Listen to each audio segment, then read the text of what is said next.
Hello dear aspirants, આપ સર્વેનું અમારી YouTube channel game changing સાયકોલોજીમાં હાર્દિક સ્વાગત છે. આજના વિડીયોમાં આપણે પ્રોબેશન ઓફિસર, ચીફ ઓફિસર તેમજ અન્ય કેટલીક સરકારી પરીક્ષાઓ માટે સમાજશાસ્ત્ર એટલે કે સોશિયોલોજી સબ્જેક્ટ અગત્યનો છે અને એ ઉપરાંત જે વિદ્યાર્થીઓ બેચલર ઇન સોશિયોલોજી અને માસ્ટર ઇન સોશિયોલોજી સાથે સંકળાયેલા છે તો એમને માટે પણ આ વિડીયોઝ ખૂબ અગત્યના છે. અને આ સબ્જેક્ટ અંતર્ગત આપણે આજથી એક નવા પ્રકરણની શરૂઆત કરવાના છીએ, જે છે સ્ત્રી સશક્તિકરણ. સિલેબસમાં ક્વેશ્ચન આપવામાં આવેલું છે, ચેપ્ટર છે નારીવાદી ચળવળો. તો એ અંતર્ગત આપણે ડિટેલમાં ચર્ચા કરવાની છે. જો તમે અગાઉના વિડીયોઝ જોયા ન હોય તો પ્લેલિસ્ટમાં જઈને એ વિડીયોઝ પણ ચેક કરી લેજો. હવે સૌપ્રથમ આપણે વાત કરીએ તો બેઝિકલી એક સમય એવો હતો જેમાં સ્ત્રીઓને અબળા ગણવામાં આવતી હતી, પરંતુ વર્તમાન સમયમાં સ્ત્રી સશક્ત બનતી જાય છે. મહિલા સશક્તિકરણના સંદર્ભમાં સ્વામી વિવેકાનંદે કહ્યું છે કે વિશ્વના કલ્યાણ માટે મહિલાઓની સ્થિતિ જ્યાં સુધી સુધરશે નહીં ત્યાં સુધી વિકાસની કોઈ તક મળશે નહીં. હવે જો આપણે પાસ્ટની ચર્ચા કરીએ તો એ સમય એવો હતો કે જ્યારે સ્ત્રીઓને અબળા ગણવામાં આવતી હતી કે તેઓ કોઈ કાર્ય કરી ન શકે. પરંતુ જો વર્તમાન સમયની વાત કરીએ તો વર્તમાન સમયમાં સ્ત્રી સશક્ત બનતી જાય છે. ઓકે, દરેક ફિલ્ડની અંદર આજે જે મહિલાઓએ છે પોતાનું નામ મેળવ્યું છે, અગ્રણીય સ્થાન મેળવ્યું છે. અને મહિલા સ્ત્રી સશક્તિકરણના સંદર્ભમાં સ્વામી વિવેકાનંદ કહે છે, એટલે એમણે કહ્યું છે કે વિશ્વના કલ્યાણ માટે મહિલાઓની સ્થિતિ જ્યાં સુધી સુધરશે નહીં ત્યાં સુધી કોઈ પણ વિકાસની તક મળશે નહીં. કોઈ પણ પંખીને એક પાંખથી ઉડવું શક્ય બની શકતું હોય છે. કોઈ પણ પંખીને એક પાંખથી ઉડવું અશક્ય બની જતું હોય છે. એવું જે છે એ સ્વામી વિવેકાનંદે કહ્યું છે કે વિશ્વના જ્યારે આપણે કલ્યાણની વાતો કરતા હોય તો ત્યારે મહિલાઓની સ્થિતિ જ્યાં સુધી સુધરશે નહીં ત્યાં સુધી વિકાસની કોઈ તકો ઊભી થશે નહીં. અને કોઈ પણ પક્ષી હોય તો એને એક પાંખથી ઉડવું લગભગ અશક્ય બની જાય છે. એવી જ રીતે જેમ પુરુષો ડેવલપમેન્ટ માટે રિસ્પોન્સિબલ છે તો સાથે સાથે on the another hand female મતલબ જે વુમન છે તો એ પણ એટલી રિસ્પોન્સિબલ છે, એવું સ્વામી વિવેકાનંદનું સ્ટેટમેન્ટ છે. આપણા સમાજમાં પણ કંઈક આવું જ બન્યું છે. તેથી મહિલાઓને અધિકાર આપવાનો મુદ્દો સમગ્ર વિશ્વમાં ધ્યાન આકર્ષિત બન્યો છે. સ્ત્રીઓના અધિકારોને સ્વતંત્ર, સમાન અને ન્યાયી રીતે ભોગવવાની બાબત સ્ત્રી સશક્તિકરણનું પગથિયું છે. તો આપણે જ્યારે પાસ્ટની હિસ્ટ્રી ચેક કરીએ તો ત્યારે સ્ત્રીઓને કોઈ અધિકાર મળતા ન હતા, પરંતુ જેમ સમય બદલાતો ગયો એમ મહિલાઓને પણ અધિકાર આપવાનો મુદ્દો જે છે એ વિશ્વની સમક્ષ આવે છે.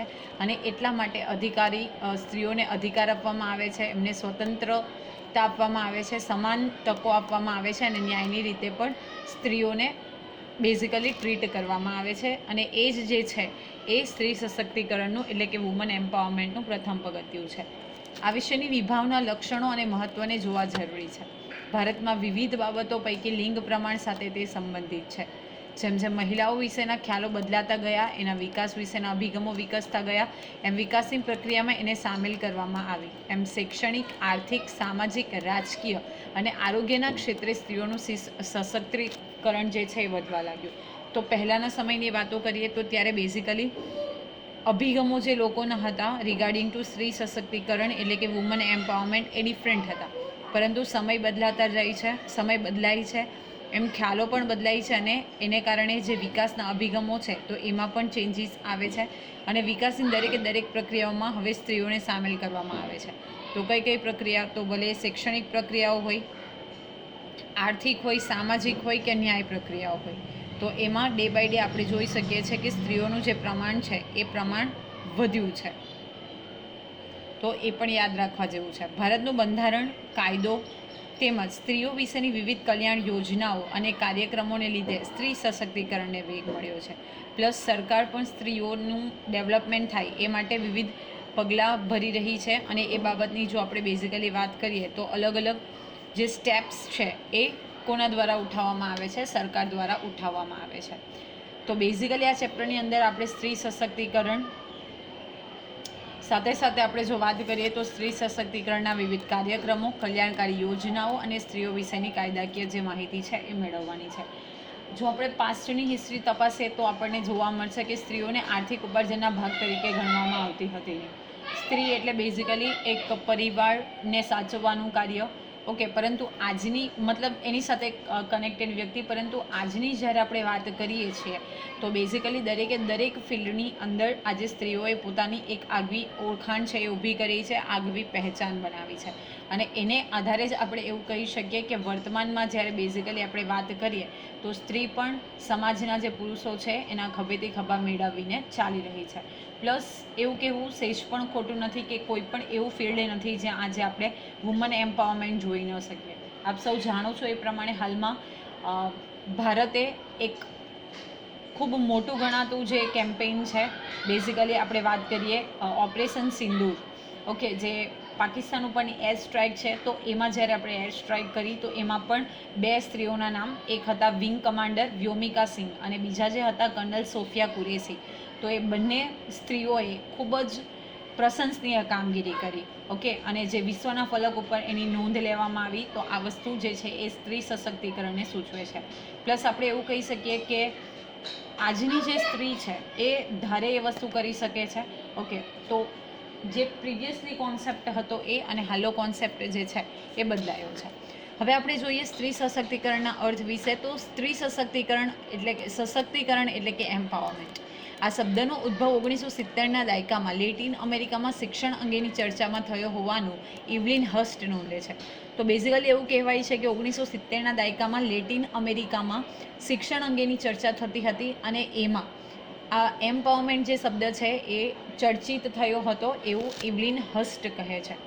નારીવાદી વિચારકો એટલે કે જે ફેમિનિસ્ટ છે એ અને કર્મશીલોએ એ ખ્યાલને આગળ વધાર્યો અને 1900 પછી આ ખ્યાલો વધુને વધુ ઉપયોગ થવા લાગ્યો. જે નારીવાદી વિચારકો હતા, જે નારી સ્ત્રીઓ વિશે વિચારતા હતા, ફેમિનિસ્ટ હતા, એ લોકોએ અને જે કર્મશીલો છે એ આ ચળવળને આગળ વધારે છે. અને 1980 પછી આપણે જો વાત કરીએ તો વુમન એમ્પાવરમેન્ટ છે એના ખ્યાલો વધારે ને વધારે ઉપયોગ થવા લાગ્યો. ભારતના સમાજશાસ્ત્રી યોગેન્દ્ર સિંહ નોંધે છે તેમ કે સશક્તિકરણની વિભાવના વિશાળ સૂચિતાર્થો ધરાવે છે. સશક્તિકરણનો ખ્યાલ કાળા અને સીમાંત સમૂહોની સામાજિક ચળવળની વિચારસરણીમાંથી ઉદ્ભવ્યો. તેમાં સંસાધનોની ઉપલબ્ધિ, વ્યવસાય, શિક્ષણ, આરોગ્ય ઉપર ભાર મૂકવામાં આવ્યો. ભારતના સંદર્ભમાં સ્ત્રીઓના સશક્તિકરણની ચળવળ અને વિચારસરણી સ્વાતંત્ર્ય ચળવળ અને સ્ત્રી મુક્તિના સંદર્ભમાં જોવા મળે છે. તો બેઝિકલી આપણે જે સીમાંત સમૂહો છે તો એની સામાજિક ચળવળોની જે વિચારસરણી હતી એમાંથી આજે સશક્તિકરણ શબ્દ છે એ ઉદ્ભવ્યો છે. અને સાથે સાથે જો આપણે સશક્તિકરણની વાત કરીએ તો એમાં સંસાધનોની ઉપલબ્ધિ, વ્યવસાય, શિક્ષણ, આરોગ્ય આ બધી વસ્તુઓ પર ભાર મૂકવામાં આવ્યો. પ્લસ જ્યારે ભારતના પરિપ્રેક્ષ્યમાં આપણે વાત કરીએ તો સ્ત્રી સશક્તિકરણ માટેની ચળવળ અને વિચારસરણી જે છે તો એ સાથે સાથે સ્વાતંત્ર્યની ચળવળો, સ્ત્રી મુક્તિના સંદર્ભમાં આ બધી વસ્તુઓ જોવા મળે છે. આપણે ભારતના પરિપ્રેક્ષ્યમાં થોડી હિસ્ટ્રી તરફ નજર કરીએ તો તમને સૌને ખબર હશે એ પ્રમાણે આપણે ત્યાં સતી પ્રથા હતી, ઓકે, બાળ દૂધ પીતી કરી દેવાનો રિવાજ હતો, ઓકે, વિધવા પુનઃ લગ્નને મંજૂરી ન હતી, રાઈટ. તો આ બધી વસ્તુઓ સમહાવ આપણા દેશ સાથે, એટલે કે દેશ તો નહીં કહી શકાય પણ આપણી સંસ્કૃતિની સાથે કનેક્ટેડ હતી. સશક્તિકરણ એટલે કે એમ્પાવરમેન્ટ. તો એમ્પાવરમેન્ટમાં પાવર એટલે કે સત્તા અથવા નિર્ણય લેવાની પ્રક્રિયા અંગે ઉદાર વિચાર સાથેનો ગાઢ સંબંધ. ઓકે, કોઈ પણ જ્યારે ડિસિઝન લેવાનું છે, સત્તા છે, નિર્ણય છે, તો એ પ્રક્રિયા અંગે ઉદાર મત વિચાર સાથેનો ગાઢ સંબંધ કે જો પુરુષો લઈ શકે છે તો of course the female can do that thing. સ્ત્રી સશક્તિકરણમાં શક્તિ એટલે કે પાવર મહત્વની છે, જેમાં બળ અને પ્રભાવ સમાવિષ્ટ છે. સરળ શબ્દમાં જોઈએ તો મહિલા સશક્તિકરણનો અર્થ મહિલાઓમાં એવા પ્રકારની શક્તિ હોવી જેમાં પોતાના જીવન નિર્વાહ માટે પોતાની ઈચ્છા અનુસાર કરવા માટે સક્ષમ તથા સ્વતંત્ર હોય. તો જ્યારે એકદમ કોમન વર્ડ્સની આપણે વાત કરીએ તો વોટ ઇઝ વુમન એમ્પાવરમેન્ટ? તો પોતાના જીવન નિર્વાહ માટે એણે કોઈની ઉપર ડિપેન્ડન્ટ રહેવું ન પડે અને એની ઈચ્છા અનુસાર એ કોઈ પણ કાર્ય કરવા માટે સક્ષમ હોય. સક્ષમ તો હોય પરંતુ એક વર્ડ જે અહીંયા છે કે સ્વતંત્ર હોય, ઇન્ડિપેન્ડન્ટ હોય, તો ત્યારે એને આપણે વુમન એમ્પાવરમેન્ટ તરીકે ઓળખી શકીએ. હવે કેટલીક ડેફિનેશન્સ આપવામાં આવી છે. તો સૌપ્રથમ આપણે જોઈએ રેણુકા પામૈયા. તો મહિલા સશક્તિકરણ એટલે સામાજિક ન્યાય અને સમતા અથવા મહિલાની સ્વતંત્ર ઓળખ અથવા તેનો મનુષ્ય રૂપમાં સ્વીકાર થવો. What is woman empowerment? તો સામાજિક રીતે ન્યાય મળવો જોઈએ, સાથે સાથે એને સમતા, સમાનતા મળવી જોઈએ અને મહિલા પોતાની સ્વતંત્ર ઓળખ મેળવી શકે અને એ પણ મનુષ્ય છે એ રૂપમાં એનો જ્યારે સ્વીકાર કરવામાં આવે તો એને આપણે મહિલા સશક્તિકરણ કહીએ છીએ. હજી પણ કેટલીક સોસાયટીઝ એવી છે ત્યાં female are just treated as an object. તો that thing should not be done. Okay, મનુષ્ય છે, હ્યુમન છે, એ રૂપમાં જ્યારે એનો સ્વીકાર કરવામાં આવે તો એને આપણે મહિલા સશક્તિકરણ એટલે કે વુમન એમ્પાવરમેન્ટ તરીકે ઇન્ડિકેટ કરી શકીએ. સુશીલા પારીખ વ્યાખ્યા આપતા જણાવે છે કે મહિલા સશક્તિકરણ એટલે મહિલાઓનું શક્તિ સંપન્ન થવું. શક્તિ અને સાધન બંને જીવનની ગુણવત્તા સાથે જોડાયેલી અવધારણા છે. એને શક્તિ મળવી, ઓકે, એની પાસે સ્ટ્રેન્થ હોવી, પ્લસ એની પાસે એટલા રિસોર્સિસ. માનો કે કોઈક વુમન છે, કોઈક લેડી છે, એની પાસે બધી ક્વોલિફિકેશન્સ છે, પરંતુ એને આગળ જોબ કરવા માટે યા તો આપણે એવું કહી શકીએ કે કોઈ એક ફિલ્ડમાં જવા માટે સ્વતંત્ર નથી, ઓકે, એની પાસે એટલા રિસોર્સિસ અવેલેબલ નથી, તો પછી એને આપણે મહિલા સશક્તિકરણ તરીકે ઇન્ડિકેટ ન કરી શકીએ. આમ સ્ત્રી સશક્તિકરણ પરિવર્તનશીલ અને બહુઆયામી અવધારણા છે, જેમાં સ્ત્રીઓની આત્મછબી અને સામાજિક છબીમાં પરિવર્તન આવે છે. જો ધીસ ઇઝ વેરી ઇમ્પોર્ટન્ટ. ઘણી વખત એવું હોય છે કે કેટલીક સોસાયટીઝ અથવા તો કેટલાક જે ફેમિલીઝ છે, તો એમાં સ્ત્રીઓની જે ગણના છે એ કંઈક અલગ પ્રકારે થતી હોય છે, અથવા તો સ્ત્રીઓ વિશેના એમના જે વિચારો હોય છે એ ખૂબ જ નિમ્ન કક્ષાના હોય છે. તો ત્યાં સ્ત્રીઓની જે આત્મછબી છે, સ્ત્રીઓ પોતાની જે ઇમેજિનેશન છે, ઓકે, એની ઇમેજ છે એ કંઈક અલગ પ્રકારની હોય છે. પ્લસ અમુક સમાજો એવા હોય કે જ્યાં વુમનને એટલી લિબર્ટી નહીં મળતી હોય, ઓરએલ્સ આપણે એવું કહી શકીએ કે કોઈ પણ ડિસિઝન ઇન્ડિપેન્ડન્ટલી ન લઈ શકે. તો જ્યારે આ બધી છબીઓમાં, આ બધા ઇમેજીસમાં ચેન્જ આવે તો એને ત્યારે આપણે ખરા અર્થમાં સ્ત્રી સશક્તિકરણ કહી શકીએ. મહિલાઓને એક વ્યક્તિ ગણી તેને સશક્ત બનાવી, નિર્ણયોમાં સામેલ કરવી, સત્તાને પદ આપવા અને તેની શક્તિઓનો સ્વતંત્ર રીતે વિકાસ કરવો તે તેના મૂળભૂત પાયામાં છે. The main thing is a વ્યક્તિ ગણવી, okay, she is also person, she is also woman. Plus કોઈ પણ ડિસિઝન લેવાનું છે તો એમાં એને સામેલ કરવી, સાથે સાથે એને સત્તા અને પદ આપવા, એની પાસે અમુક ઓથોરિટી હોવી જોઈએ, રાઈટ. અને જે સ્ત્રીઓ છે એ પોતે સ્વતંત્ર રીતે એનો પોતાનો ડેવલપમેન્ટ કરી શકે, વિકાસ કરી શકે, એ એના મૂળભૂત પાયામાં છે. અને એટલે જ મેં તમને બિફોર ફ્યુ મિનિટ્સ કીધું કે આજે કોઈ પણ ફિલ્ડ એવું નથી કે જ્યાં તમને વુમન એટલે કે સ્ત્રીઓ જોવા ન મળે, રાઈટ. ઘણી વખત એવું હોય કે જે ઓફકોર્સ આપણે એ માનવું જ પડે કે આપણી જે સોસાયટી છે એ પુરુષ પ્રધાન મેલ ડોમિનિયન સોસાયટી છે, but in two that also we can even મતલબ એઝ અ ફિમેલ જો પ્રોપર ડિસિઝન એને લેવાનો પાવર આપવામાં આવે, એને સ્વતંત્રતા આપવામાં આવે તો ત્યારે એની છબી જે છે એમાં પરિવર્તન આવે છે. હવે પ્રશ્ન ઘણા બધા મેલ ડોમિનિયન સોસાયટીમાં એ પણ ક્રિએટ થાય કે એમને સ્વતંત્રતા ન આપવી, રાઈટ. તો that is there personal opinion. હું આ બાબતે કંઈક વધારે પડતું ડિસ્કશન કરવા નથી માગતી. સો કમ ટુ ધ પોઈન્ટ, જ્યારે એના જેની સામાજિક છબી છે તો એમાં પરિવર્તન આવે તો બેઝિકલી આપણે એને એવું કહી શકીએ કે સ્ત્રી સશક્તિકરણ થઈ રહ્યું છે. ચંદ્રિકા રાવલ સ્ત્રી સશક્તિકરણને સમજાવતા કેટલાક લક્ષણો દર્શાવે છે. તો એમાં સ્ત્રી સશક્તિકરણ એક પ્રક્રિયા છે, તો ધીસ ઇઝ અ પ્રોસેસ. આ પ્રક્રિયામાં સ્ત્રીઓને પોતાનું સ્થાન અને મોકળાશ મળે છે, ઓકે, પોતાનું જે સ્થાન છે, પોતાનું સ્ટેટસ છે એ, અને સાથે સાથે એને થોડી મોકળાશ મળે છે, એટલે કે એને ઇન્ડિપેન્ડન્સ જે છે એ મળે છે. આ પ્રક્રિયા સ્ત્રીઓ દ્વારા સામૂહિક રીતે સભાનપણે કરાયેલા પ્રયત્નોની શૃંખલા છે. તમે જોયું હશે ઘણી બધી વખત, ઓકે, ઘણી બધી સ્ત્રીઓ પ્રયત્ન કરતી હોય કે એમને અમુક જે રાઇટ્સ છે મળે, તો એ જે પ્રયત્ન છે સભાનપણે કરાયેલા પ્રયત્નો, તો એનું આ પરિણામ છે. તે સ્ત્રીઓને હકોની અનુભૂતિ કરાવે છે, એના જે રાઇટ્સ છે તો એ રાઇટ્સ મળે છે. સત્તાની નવી સંકલ્પના છે, ઓકે, જે પાવર મળે છે તો એની એક નવી ડેફિનેશન છે. સામાજિક પરિવર્તનની પ્રક્રિયા છે, ધીસ ઇઝ ઇમ્પોર્ટન્ટ. આપણે જોયું હમણાં જ કે સ્વામી વિવેકાનંદે એવું કીધું છે કે કોઈ પણ પક્ષી જે છે એ એક પાંખ વગર ઉડી ન શકે. તો આપણે જ્યારે વિકાસ કરવાની વાતો કરીએ છીએ તો મેલ પ્લસ ફિમેલ ને જ્યારે આપણે ઇક્વલી ટ્રીટ કરતા હોઈએ, જે મેલને ટ્રીટ કરીએ છીએ ફિમેલને પણ એવી જ રીતે ઇક્વલી ટ્રીટ કરવામાં આવે, at that time only you can do the development, okay. તે સ્ત્રીઓની સભાનતા, અનુભવ, વિચાર, વર્તન વગેરે સાથે સંકળાયેલ છે. તે સ્ત્રીઓ વિશેની પરંપરાગત માન્યતાઓને બદલે છે. મેં તમને હમણાં જ કીધું કે સ્ત્રીઓ એટલે તો ઘરકામ જ કરવું, ઓકે, કુટુંબનું ધ્યાન રાખવું, બાળકોનો ઉછેર કરવો, એને નોકરી ન કરવી, ઘણી ચાર દિવાલોની વચ્ચે રહેવી. તો આ બધી જે પરંપરાગત માન્યતાઓ છે તો એને ચેન્જ કરે છે. તે પુરુષ વિરોધી નથી, પરંતુ સ્ત્રીઓ સમાજમાં પોતાનું આત્મગૌરવ અને આત્મવિશ્વાસથી આગળ વધે એવું લક્ષ્ય ધરાવે છે. Again this is very important કે બધી વસ્તુમાં પુરુષ વિરોધી જઈને જો સ્વતંત્રતા આપવામાં આવે તો એ પુરુષની વિરોધી જઈને ડિસિઝન લે. That thing should not be, that is not like that. એ પુરુષ વિરોધી નથી, they are not opposite to male, પરંતુ એનું પોતાનું આત્મગૌરવ છે, આત્મવિશ્વાસ છે, તો એ આગળથી વધે તો એને આપણે સ્ત્રી સશક્તિકરણ તરીકે ઓળખી શકીએ. હવે આપણે જોઈએ સ્ત્રી સશક્તિકરણનું મહત્ત્વ. શા માટે સ્ત્રી સશક્તિકરણ જરૂરી છે? તો ભારતીય સમાજમાં સામાજિક જીવનના સામાજિક, આર્થિક, શૈક્ષણિક, રાજકીય, કાનૂની વગેરે ક્ષેત્રમાં સ્ત્રી સશક્તિકરણનું આગવું મહત્વ છે. તો સૌપ્રથમ આપણે વાત કરીએ વ્યક્તિગત મહત્વની. વિવિધ ક્ષેત્રો ઉપરાંત વ્યક્તિગત રીતે સ્ત્રીઓમાં જાગૃતિ આવે, પ્રશ્ન અને પડકારોનો સામનો કરી શકે, કુશળતા વિકસી શકે, નિર્ણયાત્મક સત્તા પ્રાપ્ત કરી શકે અને સ્ત્રીઓ પોતાનું મૂલ્ય સમજી સામાજિક વિકાસમાં યોગદાન આપી શકે, સ્વમાન, સમજણ અને સન્માન મેળવી શકે તથા અન્યાયોને ગંભીરતાપૂર્વક દૂર કરવા માટે કાર્યાન્વિત બની શકે એવા બહુવિધ પાસાના સંદર્ભમાં સ્ત્રી સશક્તિકરણ આવશ્યક છે. પહેલાં તો પોતાનામાં જાગૃતિ આવે. જે કોઈ પ્રશ્ન છે અને પડકારો છે, ચેલેન્જીસ છે, એનો સામનો કરવા માટે એ પોતે જાતે કેપેબલ બને. ઓકે, એનામાં કુશળતા, સ્કિલ્સ વિકસી શકે, નિર્ણયાત્મક સત્તા પ્રાપ્ત કરી શકે, એટલે કે ડિસિઝન લઈ શકે, પોતાનું મૂલ્ય સમજે કે પોતાની વેલ્યુ શું છે, પ્લસ સમાજના વિકાસમાં જ્યારે યોગદાન આપતી થાય, પોતાનું સ્વમાન મેળવે, સમજણ મેળવે, સન્માન મેળવે, તો એ સંદર્ભમાં સ્ત્રી સશક્તિકરણ જે છે એ આવશ્યક છે. નેક્સ્ટ છે સામાજિક મહત્વ. તો સ્ત્રી સશક્તિકરણ સમાજમાં સ્ત્રીઓ પ્રત્યેની હીન ભાવનાને અવગણે છે કે જે એકદમ બેઝિકલી આપણે એવું કહી શકીએ કે લો લેવલની મેન્ટાલિટી છે તો એને અવગણે છે. સ્ત્રીઓ સન્માન આપવા તરફ પ્રયત્ન કરે છે. આ સંદર્ભમાં મહાત્મા ગાંધીજીએ કહ્યું છે કે જો આપણે ભારત દેશનો વિકાસ કરવો હોય તો સૌથી પહેલાં ભારતીય નારીનો વિકાસ કરવો પડશે, કારણ કે સ્ત્રી વડે કુટુંબ, કુટુંબ વડે સમાજ અને સમાજ વડે રાષ્ટ્ર બને છે અને સ્ત્રી એ સમાજનું પાયાનું એકમ છે. Again this is very important to understand. I hope you all are educated.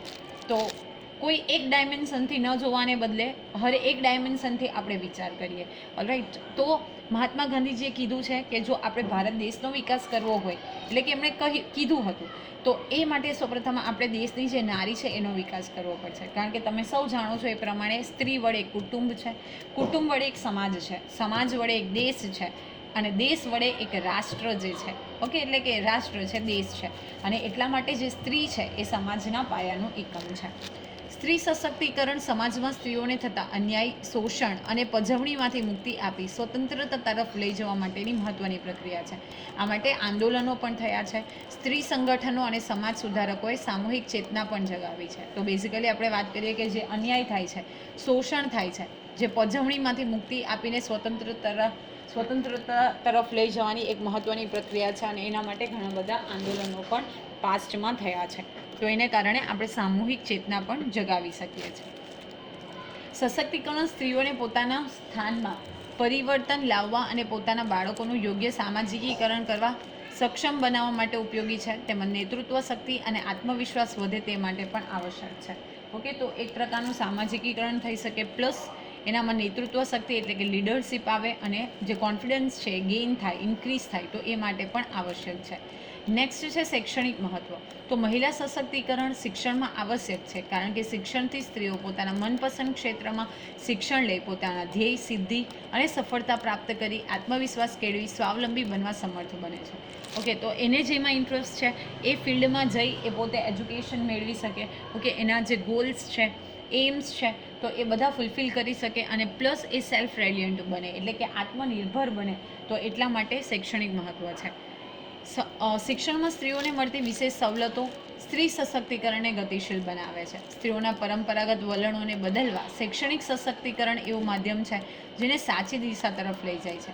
સ્ત્રીઓમાં વ્યાવસાયિક કુશળતા વધારવા સશક્તિકરણ આવશ્યક છે. તો આ પણ અગત્યનું છે કે જે વલણો છે પરંપરાગત, એટલે કે ટ્રેડિશનલ બિલીફ છે, તો એ તોડવા માટે પણ બેઝિકલી શિક્ષણ જે છે એ અગત્યનું માધ્યમ છે.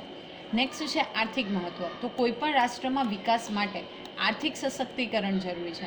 સ્ત્રીઓને મિલકતમાં સમાન હક આપવો, તે માટે જાગૃત કરવી, અર્થ ઉપાર્જન કરતી મહિલાઓની આવક પર તેનો અધિકાર રહે, આર્થિક રીતે સ્વાવલંબી બને, એ માટે સશક્તિકરણ આવશ્યક છે. ઓકે, મિલકતમાં એને ઇક્વલ રાઇટ મળે એ માટે એને જાગૃત કરવી, પૈસા કમાતી જે મહિલાઓ છે એની પોતાની આવક ઉપર પોતાનો અધિકાર રહે એવી રીતે એને સ્વાવલંબન બનાવવા માટે પણ સશક્તિકરણ જે છે બેઝિકલી આવશ્યક છે. બેઝિકલી આંતરરાષ્ટ્રીય ખ્યાતિ ધરાવતી ગુજરાતની સેવા, this is most important, self employed women's association જેવી અનેક સંસ્થાઓ સ્ત્રીઓના આર્થિક સ્વાવલંબન માટે ગર્વનિષ્ઠ પ્રયત્નો કર્યા છે. તો આ સેવાનું ફૂલ ફોર્મ યાદ રાખવાનું છે. જો તમને કોઈકને ખબર હોય કે આ સેવા સાથે કયા મહિલા જે છે એમનું નામ સંકળાયેલું છે, તો તમે કમેન્ટ બોક્સમાં કમેન્ટ કરી શકો છો. ઓકે, અને જે વિદ્યાર્થીઓનો સાચો આન્સર હશે નેક્સ્ટ વિડીયોમાં આપણે એની કમેન્ટ જે છે એ વિડીયોમાં પોસ્ટ કરીશું, જેથી કરીને બેઝિકલી બીજા અન્ય વિદ્યાર્થીઓને પણ મોટિવેશન મળે. તો સેવાનું ફૂલ ફોર્મ યાદ રાખવાનું છે, સેલ્ફ એમ્પ્લોયડ વુમન્સ એસોસિએશન.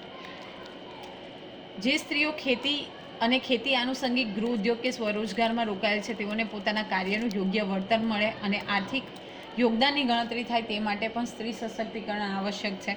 આર્થિક સશક્તિકરણ વધશે તેમ વેતનમાં સમાનતા આવશે, જાગૃતિ, જાતિગત ભેદભાવોની નાબૂદી થશે, મહિલાઓની બચતમાં યોજનાઓ વધશે. આમ દીર્ઘકાલીન સંતુલિત વિકાસ માટે પણ સશક્તિકરણ આવશ્યક છે. ઓકે, જે સ્ત્રીઓ ખેતી સાથે સંકળાયેલી છે કે ખેતી રિલેટેડ કોઈ ગૃહ ઉદ્યોગ કે સ્વરોજગારમાં રોકાયેલ છે તો એને પણ પોતાના કાર્યનું યોગ્ય વળતર મળવું જોઈએ, જેથી કરીને એ પોતે કમાઈ છે એના યોગદાનની ગણતરી થાય અને વેતનમાં પણ બેઝિકલી ઇક્વાલિટી આવી શકે. નેક્સ્ટ છે રાજકીય મહત્ત્વ. તો સશક્તિકરણનો ખ્યાલ એ રાજકીય ક્ષેત્ર સાથે સંકળાયેલો છે.